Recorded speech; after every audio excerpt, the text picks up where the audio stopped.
ایک نوجوان ہمارا طبیعی دوست گلاسگو میں رہتا تھا، وہ بیمار ہو کے ہاسپٹل گیا ہے، تو اس کی جو اٹینڈنٹ نرس تھی اس نے 3-4 دن کے بعد کہا کہ آپ مجھ سے شادی کریں گے؟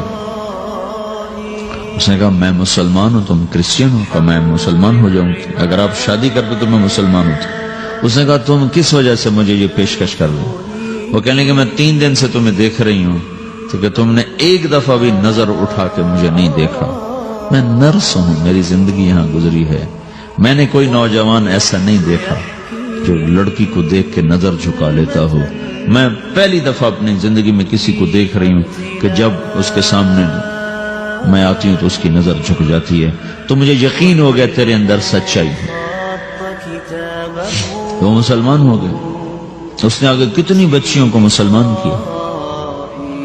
پھر اشفاق احمد صاحب مرحوم تھے، یہ ڈرامہ رائٹر، ان سے اچھی سلام دعا تھی میری، تو ایک دن مجھ سے کہنے لگے کہ میں تبلیغ کے کام سے متاثر ہوا ہوں انگلینڈ جا کر، پاکستان میں نہیں انگلینڈ جا کر، تو میں ایڈنبرا میں پارک میں بیٹھا تھا، میری بیوی میرے ساتھ بیٹھی تھی، تو ایک جماعت آئی، انہوں نے آ کر اذان دی مغرب کی اور نماز پڑھی۔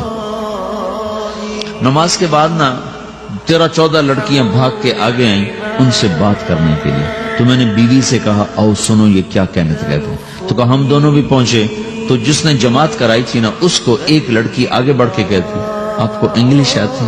کہی آتی ہے۔ کہی آپ نے کیا کیا ہے؟ کہی ہم نے اپنی عبادت کی۔ تو لڑکی کہنے لگی آج تو اتوار نہیں ہے، تو اس نوجوان نے کہا کہ جی ہم دن میں 5 دفعہ کرتے ہیں، صرف اتوار کو نہیں، روزانہ 5 دفعہ۔ وہ لڑکی کہنے لگی یہ تو بہت زیادہ ہے، آپ اس کو کیسے نبھاتے ہیں؟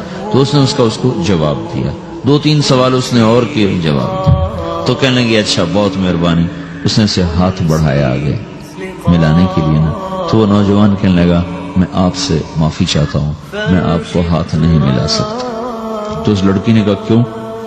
کہ یہ ہاتھ میری بیوی کی امانت ہے اور کسی کو نہیں لگ سکتا۔ تو لڑکی کھڑی تھی، وہ زمین پہ گر گئی، صرف اس بہت وہ زمین پہ گر گئی، کھڑے کھڑے وہ زمین پہ گر گئی، اور وہ بچوں کی طرح رونے لگی پھوٹ پھوٹ کے، اور کہنے لگی وہ لڑکی کتنی خوش قسمت ہے جس کے تم خامد، کاش یورپ کے مرد بھی ایسے ہی ہوتے۔ اشفاق صاحب مرحوم کہنے لگے میں نے اپنی بیوی سے کہا بانو آج وہ تبلیغ ہوئی ہے کہ لاکھوں کتابیں بھی چھپ جاتی، وہ کام نہ ہوتا جو یہ نوجوان اپنے عمل سے کر لیا۔